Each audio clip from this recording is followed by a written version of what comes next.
Hello and welcome to the Broadcast Newswrap, your shorthand guide to the week's TV news stories featuring the experts and campaigners you really should be listening to. The Diamond diversity figures were released last fortnight and were met with a chorus of frustration, with disappointing slumps and plateaus for disability representation and representation of Black, Asian and minority ethnic people. This week, campaigners Marcus Ryder, Caroline O'Neill and Andrew Roach join me, Max Goldbart, to analyse where the industry is going wrong and what can be done about the shortfalls. We take a deep dive into issues of intersectionality, and there's even a bit of a disagreement in everybody's favourite What We've Been Watching segment. And just to say, an audio transcription for the hard of hearing will be made available shortly after the podcast is published. So welcome to the Newswrap podcast this week, and I'm joined by three of the most prominent diversity campaigners the TV space has to offer. So I'm delighted to welcome Caroline O'Neill. Caroline O'Neill is a profoundly deaf series producer and development executive with a background in popular factual, specialist factual and fact-ent. She co-runs the Facebook group Deaf and Disabled People in TV. She is a Media Trust Screen Skills mentor and is the disability officer for Back2 Unscripted. Diversity champion Marcus Ryder also joins us. He is the recent author of Access All Areas, the Diversity Manifesto for TV and Beyond, a book he co-wrote with Sir Lenny Henry. And he's also a visiting professor of media diversity at Birmingham City University. The Lenny Henry Centre is currently working with the BBC and Channel 4. Marcus is based in Beijing and is the executive producer of online media at Chinese financial publication Caxin Global. Andrew Roach is our final guest this week. Andrew runs Andrew Roach Talent, a dedicated talent management service that works with a range of majority disabled talent, including Britain's Got Talent winner Lost Voice Guy, Gardener's World presenter Mark Lane, and Under the Skin star and campaigner Adam Pearson. So we're here to talk Diamond, the data of which came out a couple of weeks ago and has probably attracted more negative headlines than positive, I think I would argue. Caroline, were you disappointed with what you saw from the data, or did you expect the shortfalls? These were shortfalls in mainly disabled off-screen talent, disabled on-screen talent, and off-screen talent for Black, Asian and minority ethnic representation. So, well, for me, at the moment, it's the only way of exploring any sort of data that we've got. It's the only evidence really within the industry. So rather than sort of criticising the system, I think we really need to look at ways of making it work for all of us. What are the solutions going forward, and how can more people sort of declare their disability? In terms of like filling out the form, I need to be sort of like thinking more about the future rather than picking it just to pieces. I think, I'm not surprised by the figures that have just come out. We've seen the trend. It's been a problem for a long time. I think with BAME, the dropout rate is just awful within the industry. We need to really work out what's happening and stop it from happening. The same with disabled people, the problem is still there in terms of the industry. What are the solutions to that? And I think broadcasters are a big part of the problem, and the indies as well, just because there's fear and ignorance about how to actually talk to disabled people and deaf people, how to recruit us. I think ignorance as well. Lots of people don't actually know the Equalities Act 2010. They're not aware of their legal obligations, and we need to solve that. Do you feel, Marcus, that there's obviously since around May or June of last year, there was a industry reckoning, as one would describe it. The death of George Floyd sparked the Black Lives Matter protests, pushed it forwards. The Diamond data ended on 31st July 2020. Since then, do you feel like broadcasters and production companies are engaging more positively? And can we expect to see a change? We are recording this on Wednesday, the 10th. And, 2 hours before you invited me on, and 2 hours before we made this podcast, the announcement that Kamal Ahmed has been restructured out of the BBC's news board, which maybe the BBC has got some master plan up its sleeve, but right now, in the year of Black Lives Matter, in the year of, less than a year after George Floyd's death, the BBC News Board has gone from one person on it to zero person of color on it. And let's just make sure we have the list. So if you look at 18 months, right?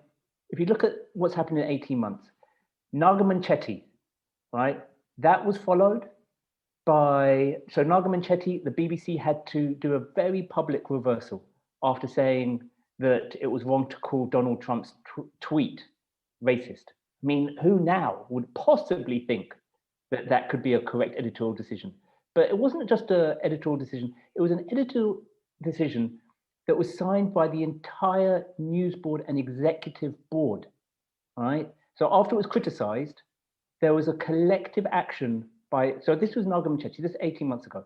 This was then followed by the BBC News Board doubling down on the use of the N-word at breakfast time, which is completely bonkers. I mean, let's just be honest about it, right? If everybody makes mistakes, and so I'm not critical of, a mistake being made, it was broadcast at the wrong time, whatever. But after that mistake was made, to double down on it, you have a position where they are arguing that Black journalists cannot go on Black Lives Matter marches. And then you have the position now where the only non-white person on the news board, it's restructured so that they go. Now, what you have is that the BBC has done some wonderful stuff, right? There is no doubt about it. Small acts, love it. There's some other brilliant productions that the BBC has done. You only have to look at a lot of the reports that Rhianna Croxford has done, so there's some BBC produces some brilliant stuff. But if you're asking me, has there been a, systemic change? Has there been some structural change? I'm not sure. Maybe there will be. I mean, the BBC is talking about this 112 million over 3 years fund, so maybe there will be, right? But right now, 2 hours, I'm still reeling from the fact that just 2 hours ago, I heard that the one non-white member of the BBC News Board, has been restructured off. Yeah, the timing does not seem great, and I think you're right to bring that up, and other issues such as the N-word scandal as well from a few months ago, again regarding BBC News, might not be seen as showing great faith to drop the only non-white person from the board. Although I think there are 2 people still to be hired who will go onto the board, both of which could be non-white. So, Andrew, what do you think about all of this? Do you see the broadcasters maybe more at fault than the indies with regards to these diversity fails, or how are you seeing that landscape? I think it's really dangerous to assign the failure to one particular area. All I can tell you anecdotally, and I deal with both broadcasters and producers, and as you said in the intro, the majority of my clients identify as being deaf or disabled. And through the last 12 to 18 months, I was really hopeful, and various initiatives and discussions and panels and targets being set, we would then see a positive result. And particularly over the last 12 months, when lo and behold, we've already proved as an industry we've become really accessible and everyone can work in remote ways. But the reality is, and whether you look at the Diamond data or you look at basic crude research, which I have spent a lot of time doing myself, literally going through listings, it shows when it comes to deaf and disabled talent, not only are they not representing even half of the population percentage in the UK, but they are so devoid of opportunities across the board that I think we have to assign, I don't like a blame culture, but in a way, I think we've got to get down to addressing systemic ableism, which exists in our industry. I should not be able, in the last 2-3 weeks, to look at 11 series across BBC, ITV, Channel 4, Sky, BBC Radio 4 and Comedy Central, over 85 episodes of television and radio, over 300 guest spots and only be able to identify 6 of those spots being filled by disabled people. And by the way, not by 6 disabled people, by 5 disabled people, because 2 of those spots are filled by 1 person. So that is how bad it is. And by the way, of those 11 series, 6 of them, I think, at least, had no visible disability representation in them at all. In according to research I've done, in the history of British television and radio, I can account for 62 people with credits who would identify as disabled. 62, 11 of those being comedians. So we need to stop talking about it. We need to stop doing events. We need to stop doing panels. We need to stop possibly doing podcasts, as lovely it is to speak to all of you, and just get on with booking the talent who are there. I'm all for training schemes. I'm all for bringing people through. But the reality is, on and off screen, disabled talent, lo and behold, exists at the moment. In the 6 years of running my agency, this week, I have managed to get the second disabled comedian I represent a tryout on a panel show. That is 2 in 6 years. Caroline, did you want to add something? I think you're being very generous in a sense, Andrew. Very generous. I think, thinking about sort of the broadcasters, the people who are in charge, hiring and firing, and the indies, I think they need to take more responsibility. Broadcasters need to be saying, right, there's obviously a lack of on-screen and off-screen disabled and deaf talent. We really need to engage more. We know there are people out there. We know there's a talented group, deaf and disabled people in TV. There's nearly 600 members in that group, from entry-level people right to the top. So, we need people to actually join us and actually get engaged with us. I think, the resources there. I just find it completely ridiculous that we are still in this situation. The resources are there that broadcasters and people can tap into. So, we need to sort of think that in terms of training and knowledge, in terms of hiring people, the training schemes, they work well, they're all well and good, but actually putting on somebody under a training scheme for sort of 6 months and then bye-bye at the end of that, they're just left on their own again. We need to actually create a more protected culture where we find this crucial talents within deaf and disabled, or the minority groups that we can talk about. They all need to be given much more support to actually be nurtured and developed and move towards the top of the ranks. I think it's crucial that there's not enough representation at the top of the industry. We need to keep opening that door and bringing those people up. We need to deal with that as a major issue. The broadcasters and the indies need to be more accountable for this behaviour.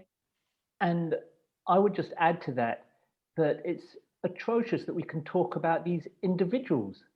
We need to be building critical mass, because it's only through critical mass that you can then change the culture. Otherwise, you are just depending on this one person, So the very fact that we can talk about, we can actually count the number of disabled people, is insane. The fact that we're saying, oh, well, if Kamal Ahmed has gone, don't worry, there might be another one coming along.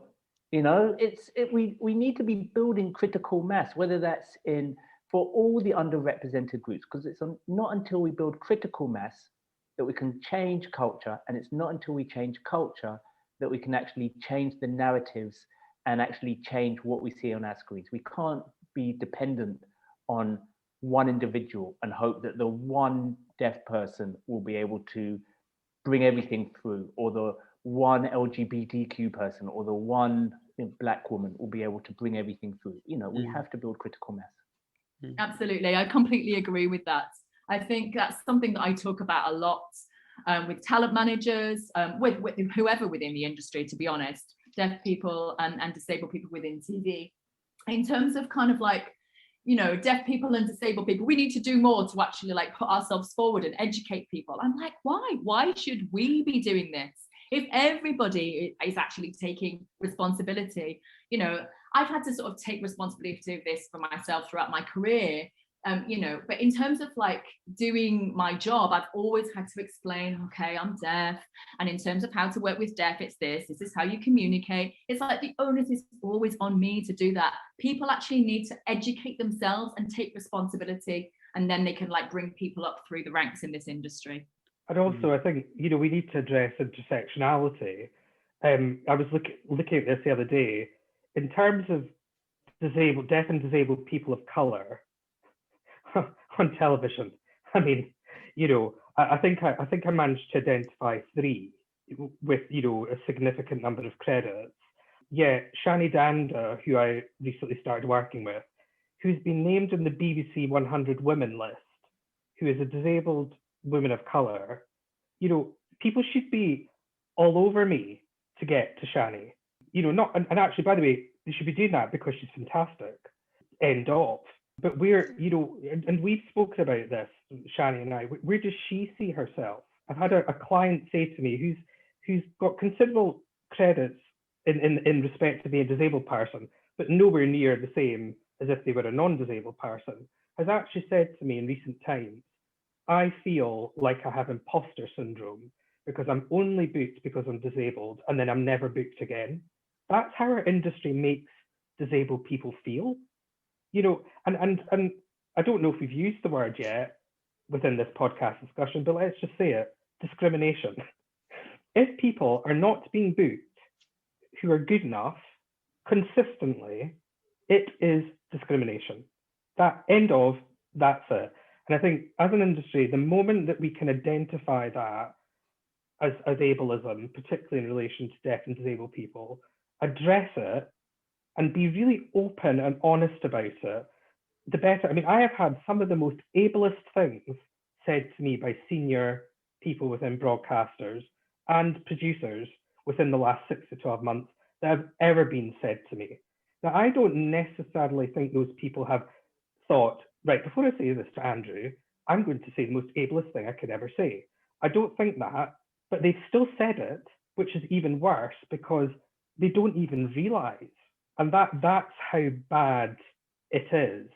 And, as an agent who predominantly represents deaf and disabled people, I'm sorry to say the commercial reality of it is, it's not, as it's, particularly at the moment, it's not easy, but commercially, it's very tough. It's actually, in some ways, not commercially sustainable, and that's not right either. And the reality is that my clients don't work, I don't earn, but that's because they're not being afforded anywhere near the same opportunities as non-disabled people are. It's just, in a way, to go back to the original discussion we were having about diamonds, and I think Marcus is right. I don't really know enough about the data. I can't, I want to latch on to it because I do feel that in some ways it is the only data we have, other than my very well-researched data, which literally is going through IMDb and various things. But the trend is there. And the reality is, in 4 years, off-screen representation of disabled people has gone up by 0.3%. And not only has it gone up by 0.3%, it went down in the second and third years and then went up again. On screen, it's gone up by 1.7%, I think. 1.7%, which, by the way, is still 12.8%, I think, below the population percentage. And also, while I'm on it, why are we just doubling disability? Why is it okay to say we're just going to double disability? Why is that enough? We're talking about the largest minority group in the UK, in the world. Why is it okay just to aim at doubling? It just doesn't make any sense to me. And also, I still struggle with why it's only off screen. Why is it not off and on screen? I understand how with off screen targeting there, will raise opportunities. Of course it will, and it's really important. But why is it not both? So many questions. Sorry to not answer them all. But it's the crude nature of these statistics show quite openly how bad it is. And not only how bad it is, but how bad it is we are improving it when the talent is there, they are ready, willing, and able to work. Just book them. And I should say at this point that we worked together on an article last week that the 0.3% increase in off-screen disabled representation would have had to be 4.5% in order for the broadcasters to hit their doubling disability target, which runs out at the end of this year and is very unlikely to be met now, I believe. But I wanted to discuss intersectionality a little bit more. Marcus, I know we're losing you in a couple of minutes. So if I turn to you first, I thought a couple of things that Andrew said were really interesting. Is the term diversity a little bit unhelpful at the moment? I feel like diverse strands are often brought together when each has their own challenge. And does success or perceived success in one area almost negate success in other areas? I think diversity isn't a very useful term. I think we do need to start actually talking about racism, ableism, discrimination. And I also think we need to talk about representation. I think those are far clearer ideas that we can latch onto. Diversity is a very wishy-washy term. I can understand why we adopted it, because it meant that we were allowed into certain rooms and certain discussions were had, which weren't had before, because people were frightened of having those discussions. But we're having those discussions now. And so I feel that the term diversity has served its purpose. And I say that as somebody who's just published a book called the Diversity Manifesto. So I can see where, the flaw in my own argument. But at the same time, I think that my next book, I would like to call representation, or I'd like to, as I argue in the book, we are the majority,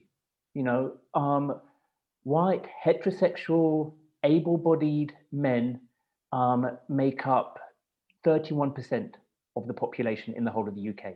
If you then look at regionality, they make up just 3.1%, So we make up, the people that we term diverse make up 96.9%. And yet we're still perceived as this minority, we're still perceived as begging for the scraps off the table, If we want better representation, the 96.9% need to be represented, and we shouldn't be relegated to diversity initiatives. We're losing Marcus. He's gone. and then there were three. Caroline, what do you think in terms of the intersectionality debate? I was speaking to Andrew a little bit last week about how the reporting of Diamond tended to focus on Black and Asian and minority ethnic representation, possibly over disability representation. Is this something that you recognise as a problem, and what can be done about it?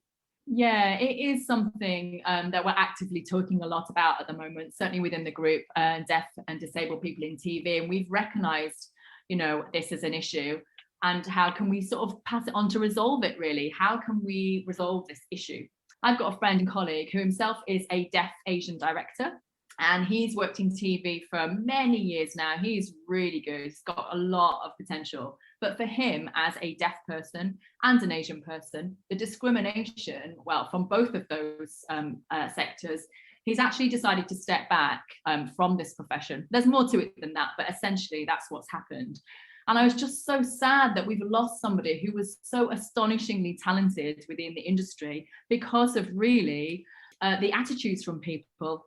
It's just ridiculous that people like that are actually leaving the industry. We actually need to find a way to address people who are falling through the gaps like this. It's just crucial within the area that we try to sort of solve this. They're thinking, do I belong in that box? Do I belong in this box? It's like, maybe they belong in both camps, and that should be celebrated. What they actually bring to the table is just gold dust. It's amazing. In terms of filmmakers, production makers, documentary makers, what they can bring to the table is astounding.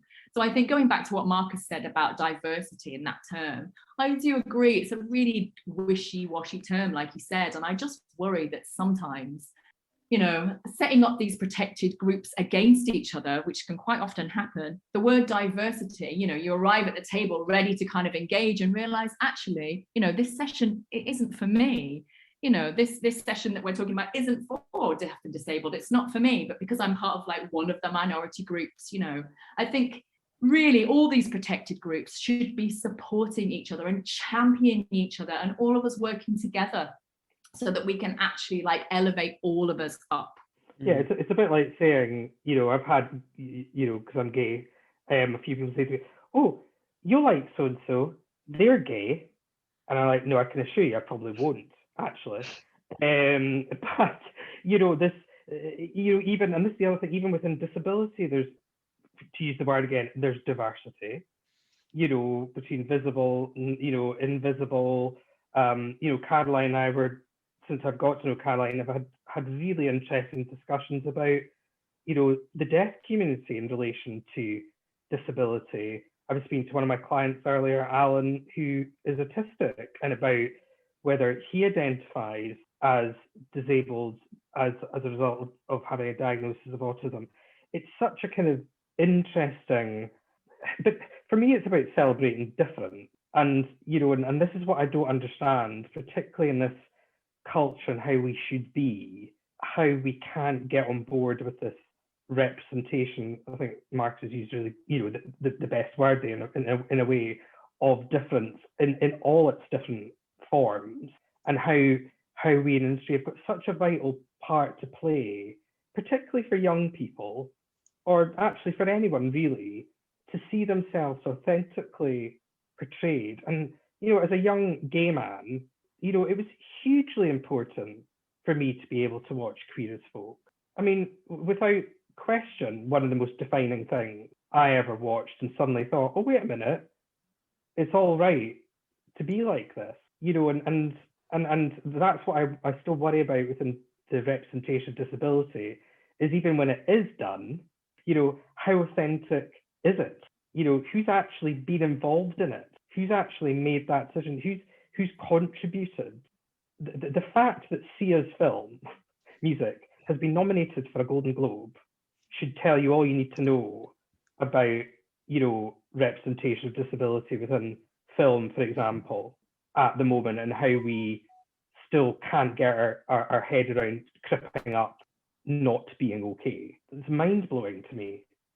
So I started to watch a series on Netflix the other day, and it was only somebody pointed out to me, there's a character who's a wheelchair user.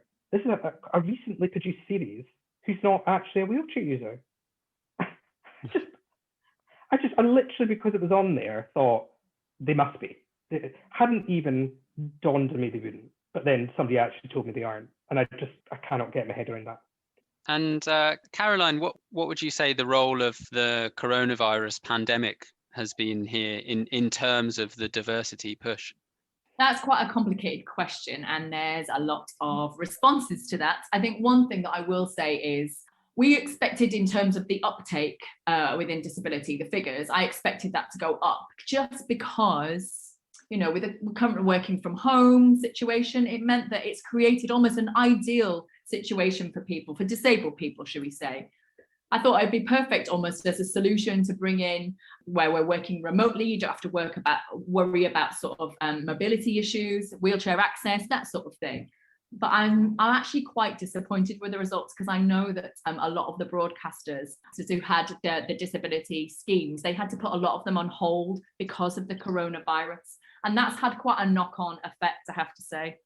Before we move on to our next and final segment, I should point out that Project Diamond has stressed that its system wasn't built for program level data in terms of some of the criticisms that have come its way. And I should also say that contributions to Diamond did increase from 600,000 to 750,000 over the past year.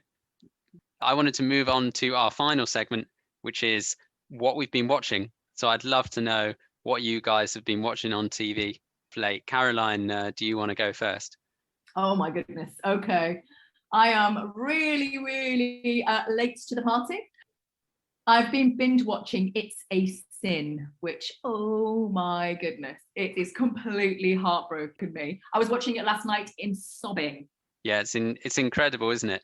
Yeah, it really is. I think I really loved the casting. It was just so authentic. And Ollie Alexander was just so astonishingly talented. Oh my gosh, it was a stunning program. Really hard to watch, but amazing. Russell T Davies doing it once again. And Andrew, what have you been watching? So I have adored both series of Succession. I think probably one of the best written, directed, enacted things I've ever seen. However, no disability representation. So that's bad, as far as I'm aware. And I just thought on every level it was insanely good. Funnily enough, Caroline, finished watching It's a Sin last night, and as much as I did appreciate it and get it, I'm such a fan of Queer as Folk that I just cannot see anything above it. And that's not to bring down It's a Sin at all, because I thought so many of the acting performances were just incredibly good. My only wish about It's a Sin, from a pacing point of view, maybe it was an availability thing, and it just felt to me a wee bit fast-paced, and I'd have liked longer. But I appreciate there was probably other reasons behind that, in terms of, you know, people being available and, you know, production, filming schedules, etc. And there was just some of it I would have loved to have seen more of. But yeah, I did also think that was extremely, extremely good. Yeah, we can talk it out later over that if you want, Andrew. Oh, yeah. and Drag Race all the time. Excellent. Excellent stuff. Well, look, it's been such a pleasure, guys. Caroline, O'Neill, Andrew Roach, and Marcus Ryder, who departed about 12 minutes ago. Thank you so much for coming onto the podcast, and hopefully we can welcome you again soon. Thank you so much. Thank you. Thank you for listening to the Broadcast Newswrap. I'm delighted to have welcomed campaigners Marcus Ryder, Caroline O'Neill, and Andrew Roach to the Newswrap, who've been speaking to me, Max Goldbart. This podcast was edited by Hannah Bowler, and an audio transcription for the hard of hearing will be made available shortly after the podcast is published. You can check out past episodes of the Newswrap on Spotify and iTunes, or on the website via www.broadcastnow.co.uk.